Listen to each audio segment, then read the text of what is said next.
The Toronto International Film Festival is one of the world's most prestigious celebrations of cinema and television. Every September, filmmakers, executives, and fans from around the globe gather in our city for 10 days of screenings, events, and red carpet galas.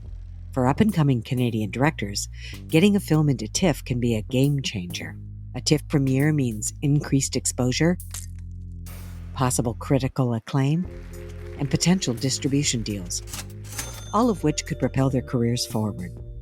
But what does international success mean to Canadian filmmakers? And how can we continue to foster generations of talent here at home? It's easier for us to move to the States, but if we continue to leave, we won't have any industry here.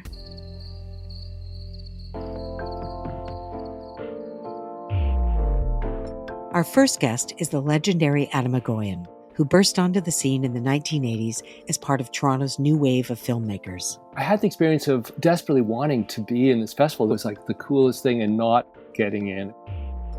I remember 1982, one of the cohort of the new wave, Peter Mettler, had his first feature at TIFF, and it was a huge thing, like to have a feature film, and he was super young. Our films didn't get in, so we actually rented a generator and a projector, and we camped outside one of the major cinemas, put on like these ratty tuxes, and actually tried to show our films on the sidewalk until the police came and actually, told us we had to leave. Joining him is Kelly Fyffe-Marshall, one of Canada's most exciting new voices. Kelly's powerful films about race and her dedication to using her voice for change inspired Ava DuVernay to sit up and take notice.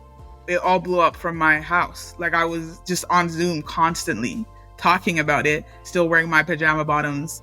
Today we'll be speaking with Adam and Kelly about their career progression amidst a changing Canadian film industry.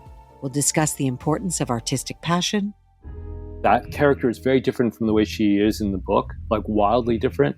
It spoiled me a little bit because it's rare to find material that allows you to liberate your own feelings. Celebrating community. I always have to shout out Annie because you were super instrumental in my career. Resilience. You do need to have a thick skin. There is rejections. You have to be super persistent, and you have to really decide this is what you need to do. Playing the long game. My career's been super incremental, like it's been gradual, and these things can just take off and you don't know when and how and why. And the future Canadian filmmakers face in this digital age. When I graduated, it was a recession. And we were also in the transition from analog to digital. All the things I had just learned were kind of null and void. And then nobody wanted to hire anyone, especially a young Black girl. I'm Annie Bradley, and this is Wider Lens.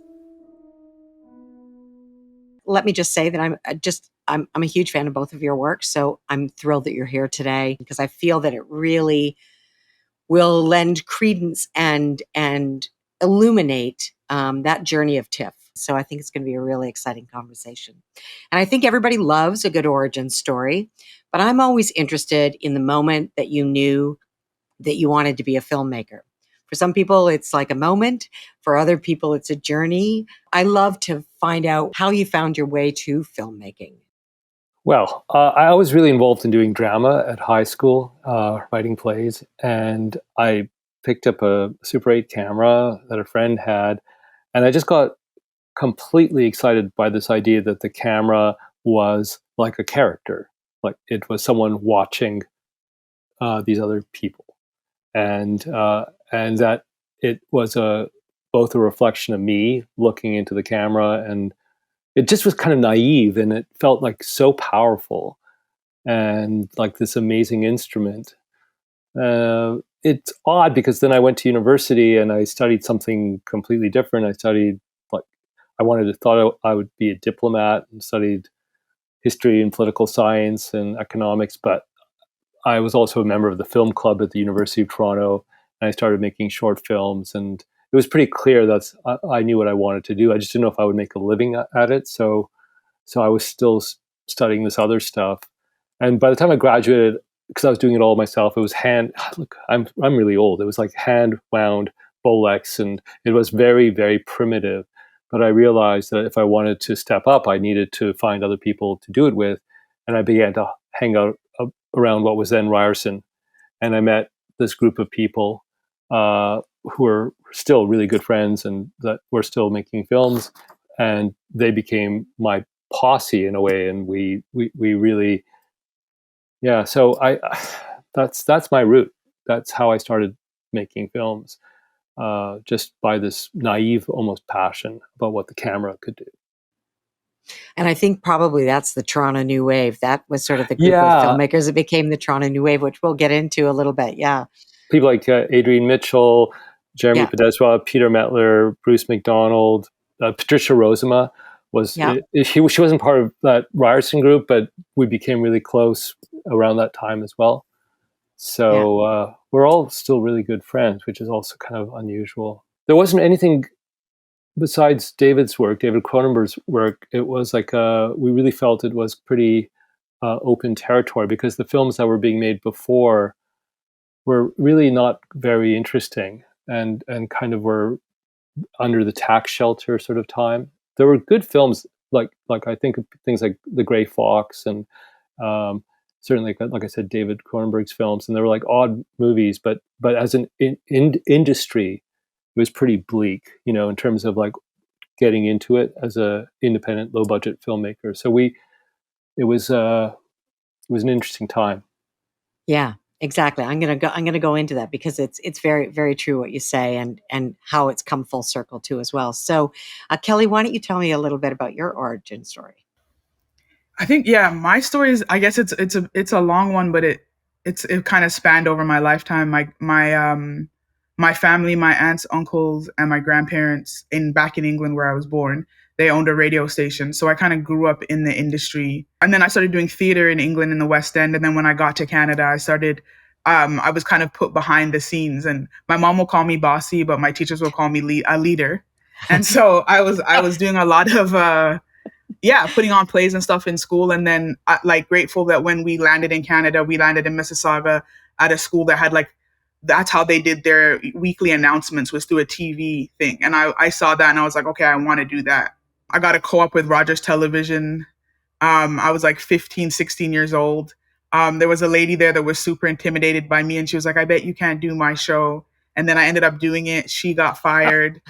she and I ended up being like a 16-year-old producer. It was crazy. But then I have a Caribbean mother, so she was like, all of this is really good, you still got to go to school. So I was like, but I'm going to school for this. And then I went to school. I took Seneca York joint program, and when I graduated, it was a recession. And we were also in the transition from analog to digital. So it was like all the things I had just learned were kind of null and void. And then nobody wanted to hire anyone, especially a young Black girl. And so I was like, okay, I'm going to just do my own thing. So I started doing music videos and branded content. And then I wrote a short film called Haven. I sent it to this PA that I had met on set who said she wanted to be a producer. I said I wanted to be a director. I was like, hey, there's a script. It's 3 pages long. What do you think? She read it. She's like, I love it. Let's do it. And then the rest is history. We got into South by Southwest with that, and now she's my producing creative partner. But it was a journey of being like, okay, there's a lot of no's, but they're leading me in the right direction. It wasn't that one aha moment, but it was a lot of little moments that led me here. Right, right. And I think where you are in your career right now, right? Because you guys are at very different, points of your career. But Adam, you've been there as well. Do you feel that this journey has been what you imagined it would be? Oh, look, it's way beyond. I mean, it's funny listening to Kelly, because I suppose I should go back. So my parents were both painters.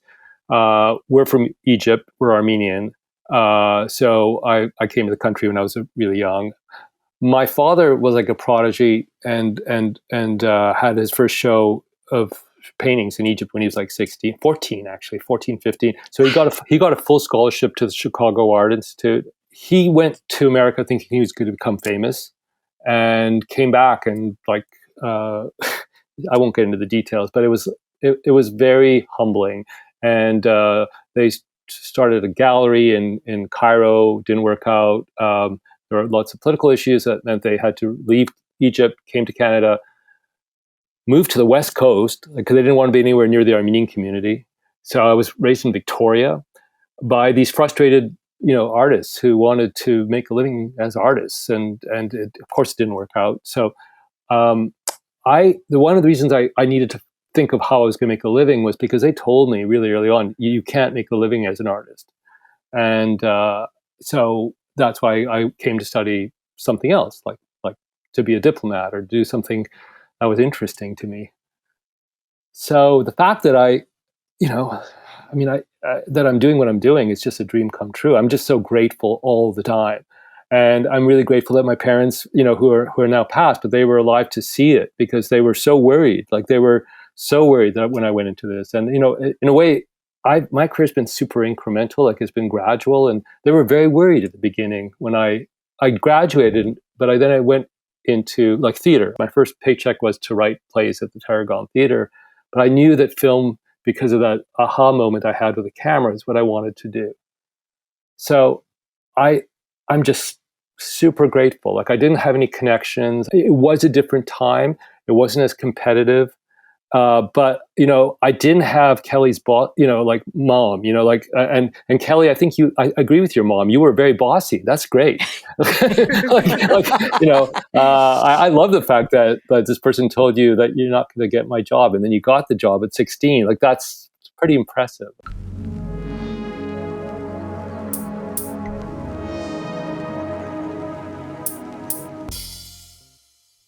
Both of you have come from other cultures, and then you've come to Canada and you have found your way into this world of filmmaking and storytelling. And how do you feel you're interpreting your own cultural background through a Canadian lens? I think a lot of who I am as a filmmaker, my voice as a filmmaker, probably stems from the fact that like when I was 11 and I came to Canada, all the things that I had been taught were here. Like I remember them being like, you're going to see igloos and you're going to see like indigenous people dancing in the streets and like you're going to see moose all the time. And I've been here for 22 years and I haven't seen any of those things. And so for me, it was like, what was the outlook of Canada throughout the world? And what was the reality of what Canada is? And so it was important to me to be like, okay, how do I, like in all things that I write and all things that I do, how do I show the real Canada?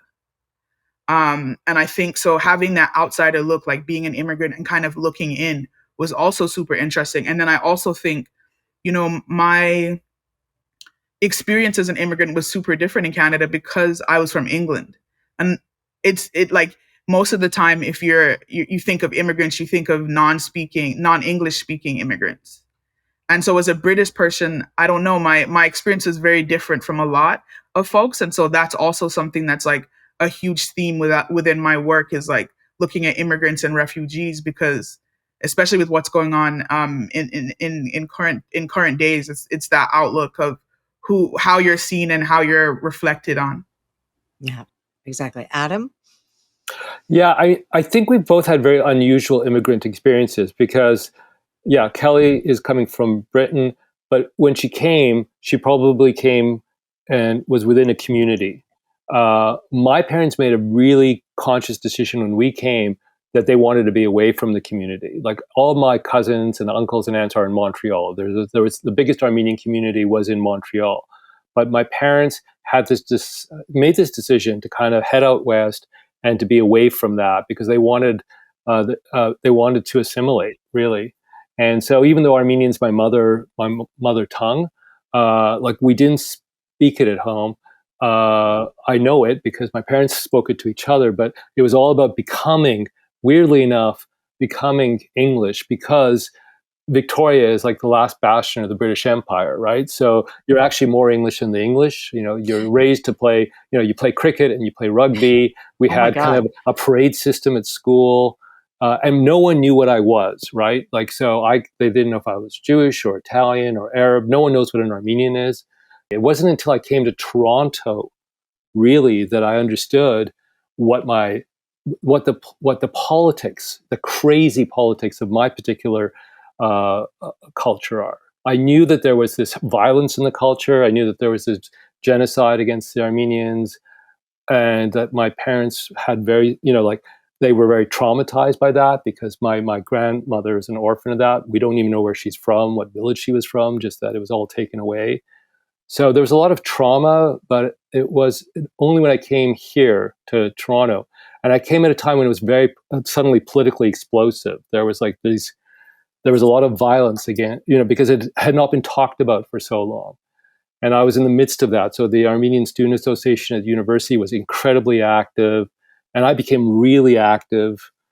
And I was trying to kind of recuperate that all. So it was a very explosive time for me. Right. While I was making films, I started making films. My first films are about Armenian identity, but not about the politics of it. Part of that is that whole discovery of finding your voice. You know what I mean? Like finding out what you want to say, and with your films. And Kelly, I know that, you very early on in your career, that was a very strong part of your identity.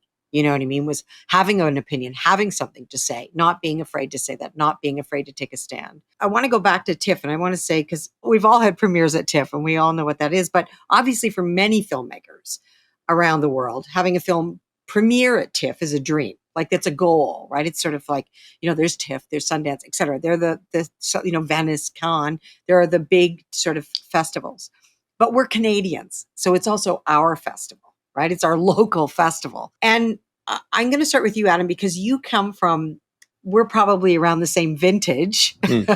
And I remember TIFF back in the day. I started off volunteering at TIFF. I was also, because I spoke French, I was also a translator at TIFF. But maybe you could tell us about your first experience at TIFF and what it meant to you.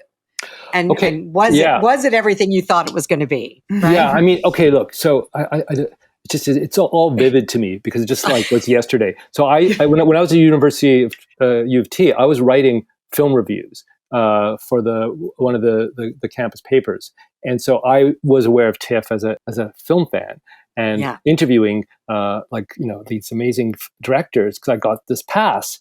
And I just dreamt of getting a movie into TIFF. So I remember 1982. One of that cohort of the new wave, Peter Mettler, had his first feature at TIFF, and it was a huge thing, like to have a feature film. And he was super young, but our films didn't get in, our shorts. Bruce McDonald and I both had a short, so we actually we rented a generator and a projector, and we camped outside one of the major cinemas, put on like these ratty tuxes, and actually tried to show our films on the sidewalk. And until the police came and actually, told us we had to leave. But so we were really determined to get in. And then when the first feature got in, it was super exciting. I remember the afternoon screening, the theater was packed. I was going, wow, there was a short before it. And when the short was over, half the theater left. And I realized that half the theater was there to see the short, not my feature.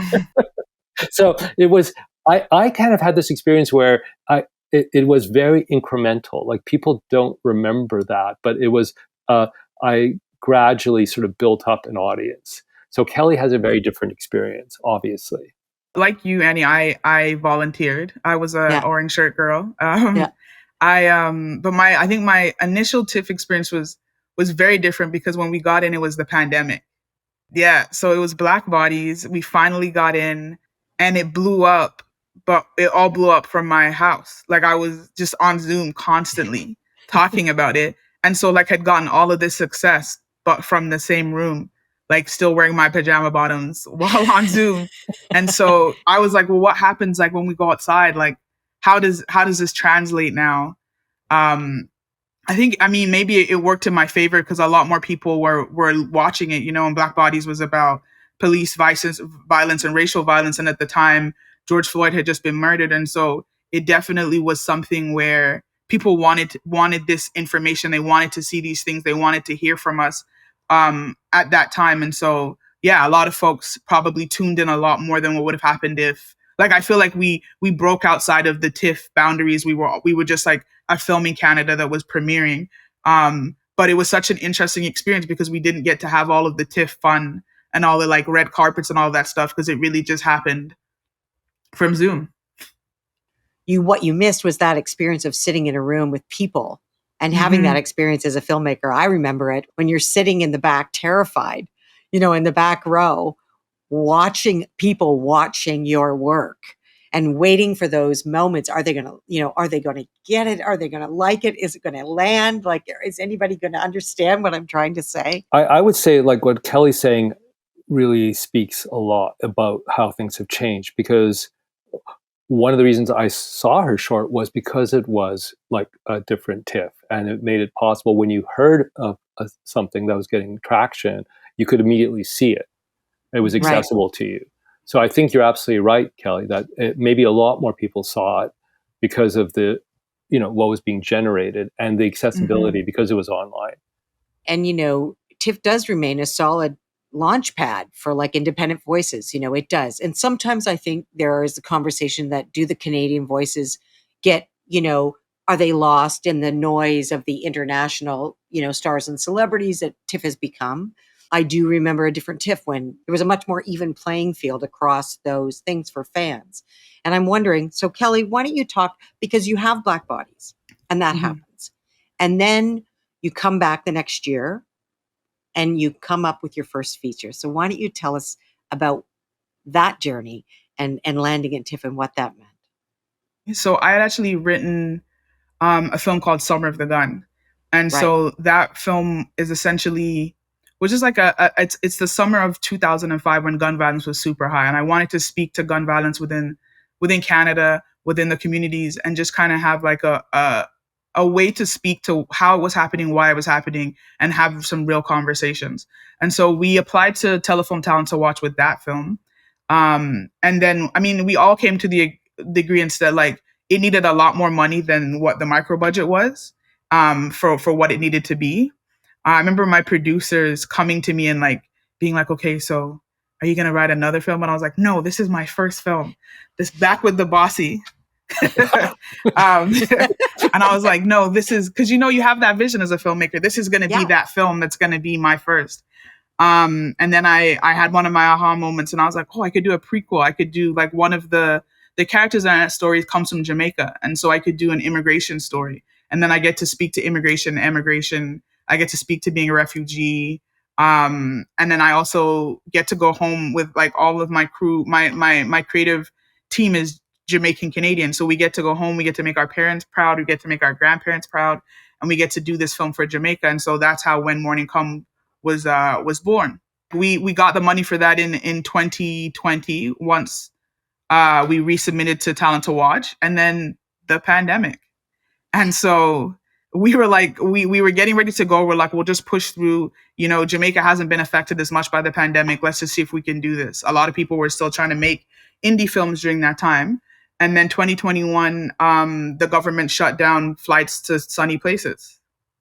And so we're like, oh, so we definitely can't do it. We were able to shoot it in 2022. We shot it in March and April. We found out about the grant from David Cronenberg in March. We went to Cannes to meet him. And while we were there, we met some folks from TIFF and they were like, we want the film in TIFF. And we were like, that's in 3 months. We're like, how are we going to be able to make this film happen? Yeah, we worked our butts off for that 3 months and we're able to get it into TIFF and they loved it. And so getting into TIFF was such an experience, but it did feel like, the momentum of everything. I think it was more pressure though. It felt like, okay, you did this film, like I'd done Haven. And then I also did a short called Omi with 20th Century. And that got into South by Southwest. And we won an award while shooting When Morning Comes. And it felt like, okay, this is all of those films. None of them were over 5 minutes. And now all of a sudden you're jumping into this film that's 90 minutes. Can you do it? And you're going to Jamaica and you're shooting like you're representing a country, your culture. And then I was doing something completely different. We only shot on one lens. The first day of production, our lens broke. There was only one other lens in the world. It happened to be in Canada. I had to get my brother to fly. Like so many things happened for the film. The fact that it even came out and it's actually went to TIFF was a sigh of relief and just a medal of honor because there were so many things that happened with that film to get it to that place. It's a really beautiful love letter to simplicity, to like childhood innocence, to, that moment where everything, where people make decisions that, parents do. You know what I mean? I think, Adam, your parents made the same decision. Kelly, your parents probably made the same decision. Yeah. Just to many parents make this incredibly difficult decision to sacrifice, something for the better, for their children to have something better, for their children to have something different than they that they had. I think it was just really beautiful to watch. It just felt very pure and lyrical. Like there was Hmm. nothing rushed about it. There was just Yeah. nothing, you know what I mean? Like it just sort of unfolded. It really, really kudos. I really Thank enjoyed you. the Thank movie. you. I really loved it. These things can just take off, and you don't know when and how and why. Like Kelly, did you think your short was going to explode that way? No, you No, don't no, know. I didn't. I assumed we'd get into a festival. Like, I mean, I hoped we'd get into a festival, but what came after, I had no idea. I never thought that it would. It was career changing, and I had been taught or learnt from those who had come before me that doesn't happen off of a short, especially a short that's like 4 minutes long. And so for that to happen off of that, I was like, okay, what's next? Like trying to study other people's paths to be like, okay, well, where do I go from here? Because this happened on a short, it didn't happen on the feature. What's kind of the next steps? Yeah. It's interesting because you see, Adam, like you're talking about, you guys were part of that first new wave. Because before that, when we were in the tax shelter haven, there was a lot of mimicry, sort of just of American content. And listen, it still happens. We do have a very strong, industry here that is built on service production. Funding models were changing at that point in time and growing stronger. And there was this sense of auteurship that was coming into play in the Canadian landscape, David Cronenberg and those kinds of people. And then, Bruce McDonald and Patricia and Peter and you and Don McKellar. And, it was a really exciting time for Canadians in finding that they could have a voice that could be experienced worldwide. Film started to go out and into the bigger landscapes, into the Cannes and the Venices and all of those, the international festival circuit. Maybe Kelly, you could talk. You're part of a cultural movement now, this second sort of wave of Hmm. independent film, which I think sort of came out of the pandemic in a certain way, came out of the sort of 2008 sort of downward cycle in finance and sort of thing. And there was and technologies changing, making it more democratic to be able to make a film, to make a movie. We've had a lot of amazing films. Rice Boy Sleeps has come out, Scarborough. There's all these kinds of exciting new films coming out. A lot of them by immigrant filmmakers that have moved recently to Canada or have grown up in Canada as immigrants. Maybe you'd just like to talk about this new movement and what you see in it. There's also been a huge movement of people of color, of Yeah. especially in women of color. I feel like this is that renaissance. This is that rise after George Floyd being murdered. It kind of left a space to be like, the governing bodies, the funding bodies were giving us the funds to finally tell the stories that we've been wanting to tell for decades. There's the people like Sharon Lewis, Karen Chapman, who just finished her first feature, and just coming up with kind of that generation and watching them do what they finally have been wanting to do for such a long time has been something that's been super inspirational. But it's just so interesting to be coming up with the people that you've looked up to at this point. Adam, I want to talk a little bit about, I was watching Family Viewing. I want to just sort of talk about the themes in it because it just feels weirdly prescient now. With everything that's going on in the world right now, with social media and imagery and branding and everything else, changing our memories. Do you have any thoughts about that? Well, I mean, it's weird because a lot of those ideas are in the new movie, like Seven Veils, and again, it's using video as a kind of weird structure, but I won't get into that. And Family Viewing was made in a like I. It's basically about a boy who's it's actually got a lot of meaning. It's super personal. So the way I kept connection to my culture was through my grandmother. My grandmother and only spoke Armenian with me, and so it's a story about a boy whose grandmother is put into this nursing home, whose Armenian mother, has disappeared, as we understand because of domestic violence. Like her husband has been incredibly, violent to her, and she's fled. So he's alone now. This boy Van with his father and now his I guess stepmother, um, and he knows nothing about his background. But one day he finds this box of videotapes, and the videotapes contain home movies of his previous life, like as a child with his mother and grandmother. And also, but the father only gets sexually aroused by actually taping over this material with homemade porn that he's making with his new lady, right? Yeah. The stepmother. So it's Yeah. very tangled. But one of the controlling metaphors is the notion of erasure. Yeah. So the father, literally, the power of being able to erase the past, like actually erase, and the notion of generations being erased. And videotape at the time was all about generational loss. If you go from one videotape to another, a lot of the themes in that film now are a little obsolete because we don't have that idea of generational loss with digital. Mm-hmm. Mm-hmm. But when I got that idea, it was like a really cool way to structure the film. And so it allowed me to make it super low budget. We shot that for like $100,000 at the time. So we shot it on 16 millimeter film, but also live switching video. So a lot of the scenes are actually live switching, like it's soap opera. So you Mm-hmm. have the layer of the soap opera, his family life shot like a soap opera.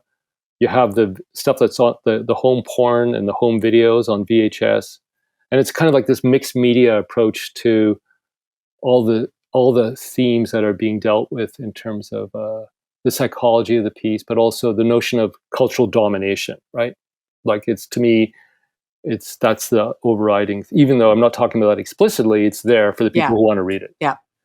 And in a weird way, in the new film, it's well, yeah, that comes up again. I really feel like what my generation is about people who like wanted to be filmmakers, and for the first time technologies were made available, that filmmaking was very accessible, and also you could have characters that were also involved in filmmaking, like shooting their own domestic lives. And so that becomes part of these early films, like it's embedded in them, is that fascination with being in a world where people around me were able to not just shoot like 8 millimeter videos, which are like 2 minutes, but extended, like almost surveillance like portraits of their family. Yeah. And it becomes weirdly ominous, right? When you just have a camera fixed on your family, and it's not about like the moments that you want to capture, but just time. You want to kind of take over that as a spatial concept and asserting power. In this case, the father husband's sadomasochism and his sexuality is embedded in this kind of weird family history that the son has access to because of this discovery. It's a pretty odd film. Like I was shocked that it got the response it did, but because it's not an easy film. My first feature is actually quite charming and actually quite delightful, and warm-hearted, and actually the closest I've ever come to making a comedy. And but it never got the attention that my second feature did, and that was a learning experience. If my first feature got more attention, I'd be a very different type of filmmaker for sure. There was a moment, obviously, where you were incrementally building out that career, and then all of a sudden, I think you moved into your first. It was your first, I think, adaptation, correct? The Sweet Hereafter, if I'm not mistaken, right? That was the first adaptation. And I think, auteur filmmakers always start with their own voice, but, lending that auteurship, which I always believe in, when you find something that speaks to you in a way that you just have to make, maybe just we could talk briefly about that experience, because it was a huge game changer for you also, too, career-wise. I mean, it Oh was yeah, yeah, incredibly. for sure.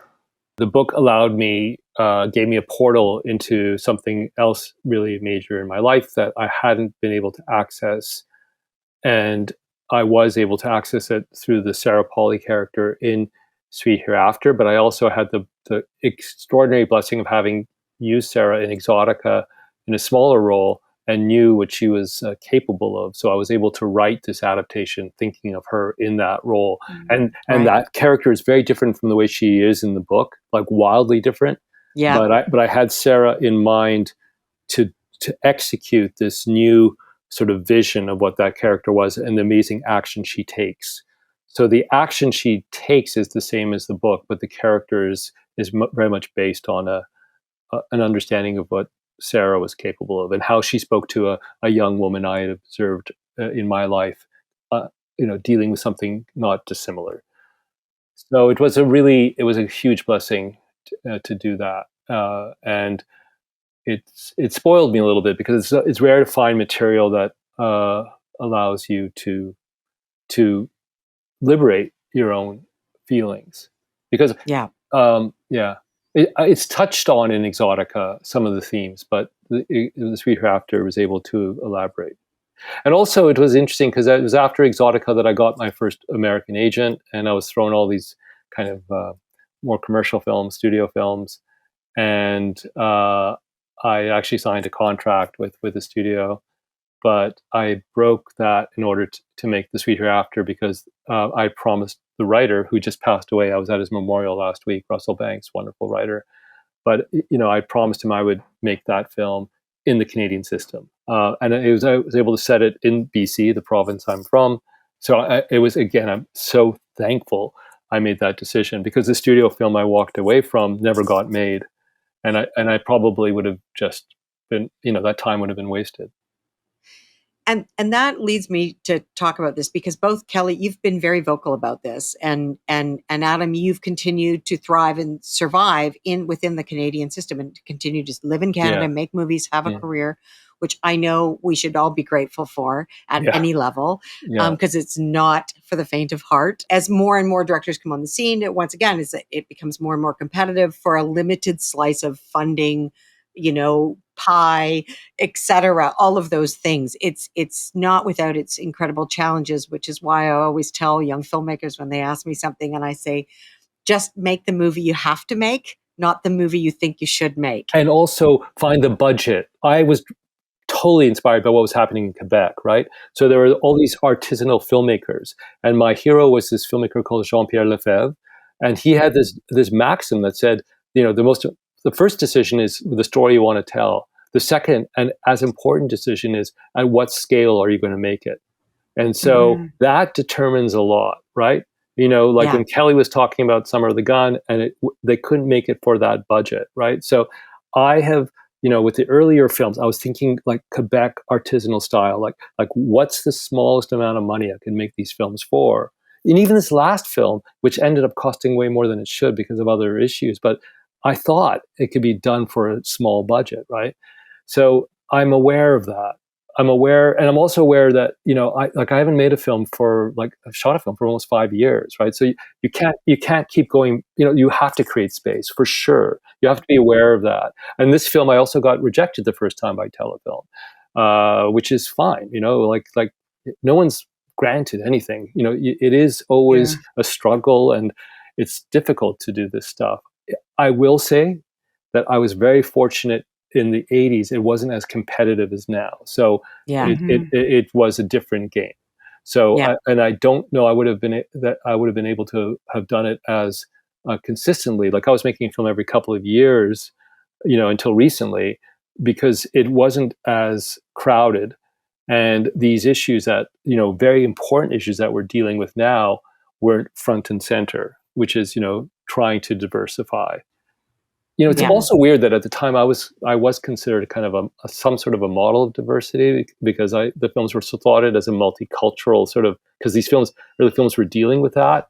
But I'm not under any pretense that that's how I perceive myself anymore, right? I'm sort of I'm very much of the mainstream now. And I think Kelly, I'm gonna go into the Sundance thing, because we share an experience here actually on this. I was actually waitressing at Olivia's, serving Jerry Ciccariti and Bruce McDonald dinner when I got my acceptance into Sundance. So Bruce said, like, honest to God. So Bruce said, like, sit down, let's get some champagne. Like, she got a film into Sundance. And that was my project that I shot, amazing. Adam, that you saw, Tongue Bully, which was the first Bravo fact ever shot outside the country.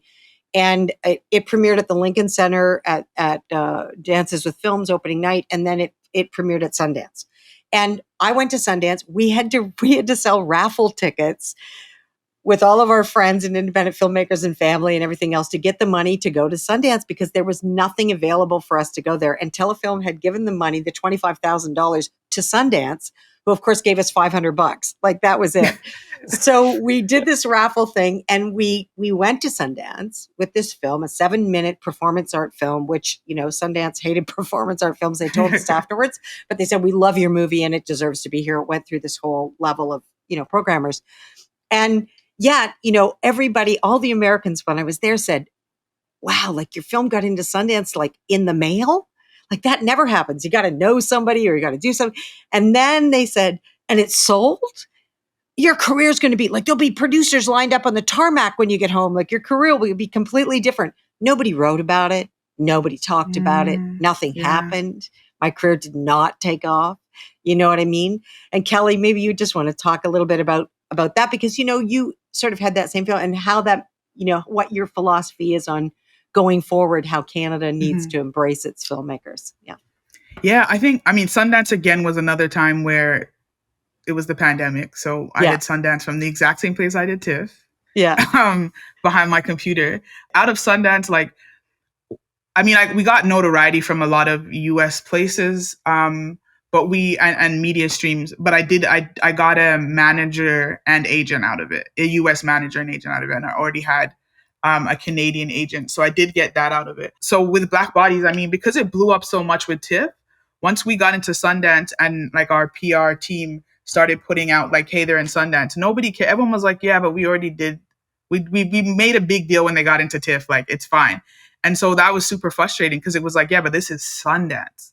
Yeah, TIFF is huge and Sundance is huge, but we got to celebrate everything. And so, and especially being Black women, most of our heads of department were Black women. The whole of the production team was majority Black women, but was women. And so I thought this was a huge thing, and we weren't getting enough notoriety. And then I tweeted about it, and then Ava DuVernay saw the tweet, and then it went viral. Don't know how she saw the tweet, because she didn't follow me. And so, one of those things. And so that blew up. And then it was we got this third wave with the film again. But it was important to be if us as Canadian artists, it's easier for us to move to the States. But if we continue to leave, we won't have any industry here. Some of us need to stay behind in order to build the industry that we have here. And I believe, Canada needs to figure out its marketing for it. Because I couldn't tell you the last time I've watched, I love movies, but the last time I've really gone out with somebody who wasn't a film buff, who has watched a Canadian movie in theaters. And I think we're doing such a disservice to Canadian filmmakers here. And I just wanted that to be something that was known, that it took Ava DuVernay's retweet for my voice to be heard. And so that was something that I realized, okay, so I got to stay behind. I got to stay in Canada and try and build up the industry that I want to see in Canada. I want it to be in the next 5 to 10 years that we are going to the movie theaters to watch larger Canadian movies. And that was super important to me.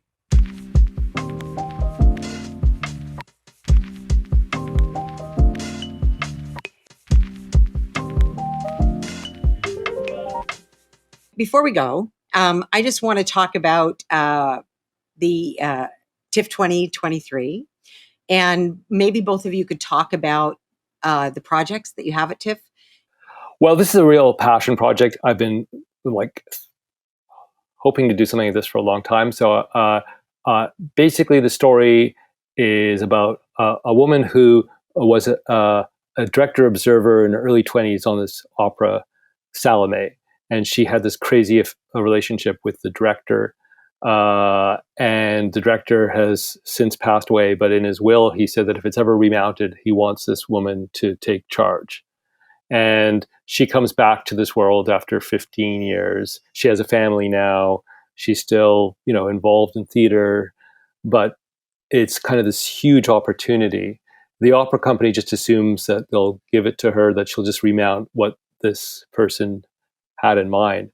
But she takes it and uses it as an opportunity to kind of reinvestigate everything that happened to her at her life at that point, her relationship with this guy, her current relationship, her relationship with her family. It's it becomes this huge psycho mess. And it's in the backdrop of this crazy opera, Salome, which is the story of this John the Baptist who's beheaded by Salome who wants to kiss his lips. So it's just it's pretty ambitious, but we have this commanding performance by Amanda Seyfried, and it's like she's really incredible in this, and yeah, I'm just super excited to have made it, and it was not easy because it involved also the actual opera. I was directing the actual opera in January, February. We shot while that was happening, so it was like the two worlds converging, and it's pretty exciting, I would say. We get to present it before the TIFF premiere through TIFF and the Canadian Opera Company, have a special screening at the Opera House itself. So that's wow. gonna be kind of amazing on the Friday night. We're going to set up a screen and a sound system in the Opera House. It's unusual. It's like unlike anything you've seen in terms of blending these two worlds. And you don't have to know anything about opera. You don't even have to like opera. It's not an opera movie. It's just using the workplace of opera to kind of get into this character's frame of mind.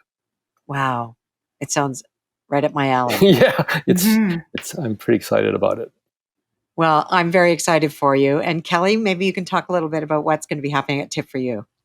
Yeah. So there's a series that I worked on called Bria Matt Gets a Life.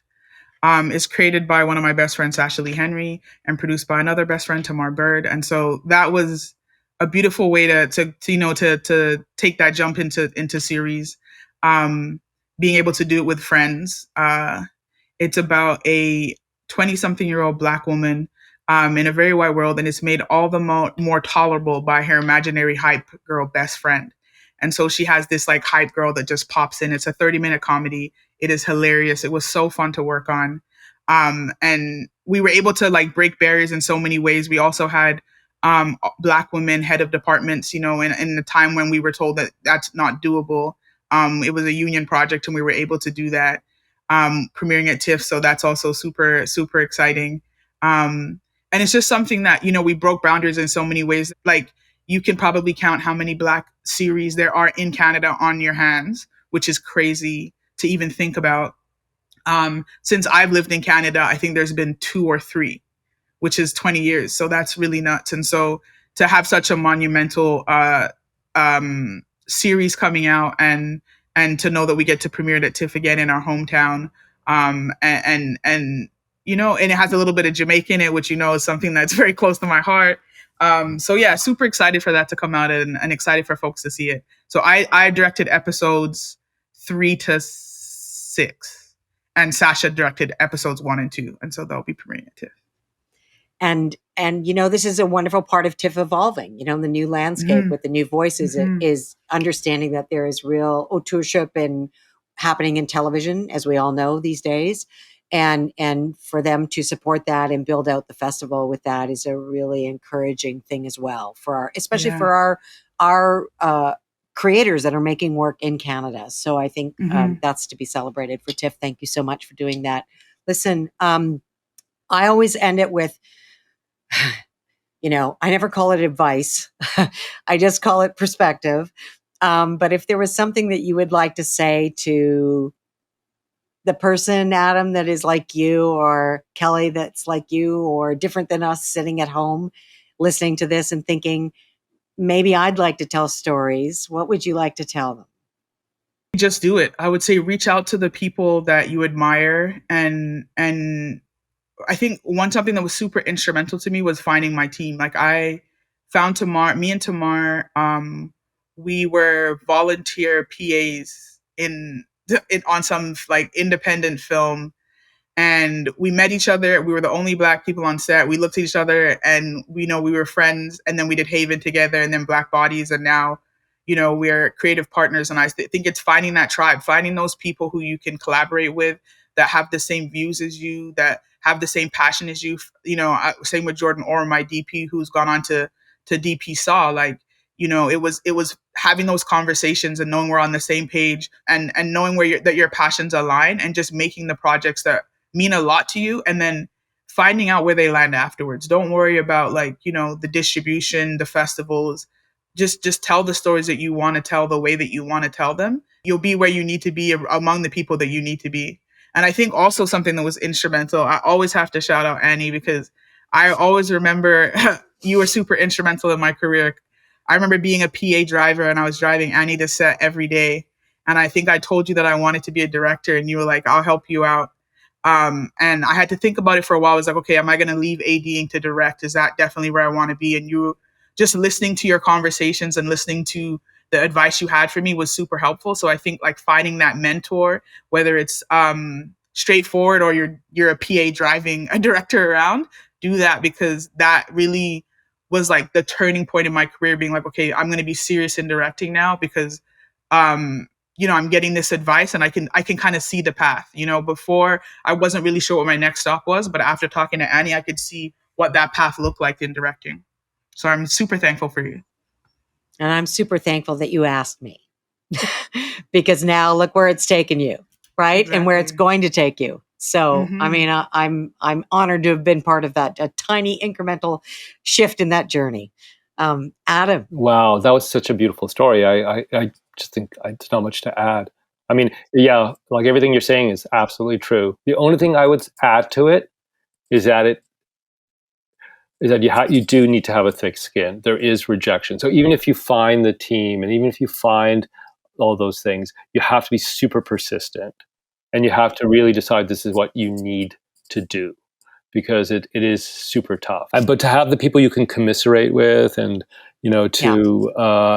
not be entirely lonely in that process, because it is very lonely as well, right? A lot of the time, you're writing and you're feeling very deserted sometimes, abandoned, and it can be very isolating. So it's a marathon all the time. Yeah, it is indeed. And on that creative marathon note, I am going to say thank you to both of you so much for this incredible conversation. To put you two in the same room has been such a joy. Yeah.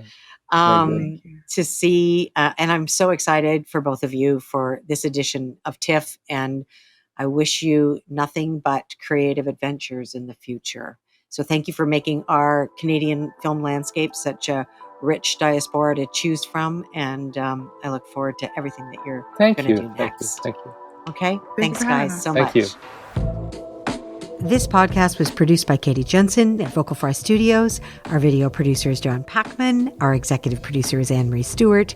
And special thanks to Aviva Cohen and Laura DiGirolamo at DGC Ontario. And I'm your host, Annie Bradley. We'll see you next time on Wider Lens. We would like to acknowledge that we are situated in Takaranto and are grateful to be working on this land. We acknowledge the land that we are recording this podcast on today is the colonized territory of many nations, including the Mississaugas of the Credit, the Anishinaabe, the Chippewa, and the Haudenosaunee, and the Wendat peoples, and is now home to many diverse First Nations, Inuit and Métis. We also acknowledge that Takaranto is covered by Treaty 13 with the Mississaugas of the Credit. These treaties and other agreements, including the Dish with One Spoon Wampum Belt Covenant, are agreements to peaceably share and care for the land and its resources. Other Indigenous nations, Europeans, and newcomers were invited into this covenant in the spirit of respect, peace, and friendship. We acknowledge and share our gratitude to the First Nations, Métis, and Inuit peoples of Canada, caregivers of the land, and keepers of its stories for thousands of years.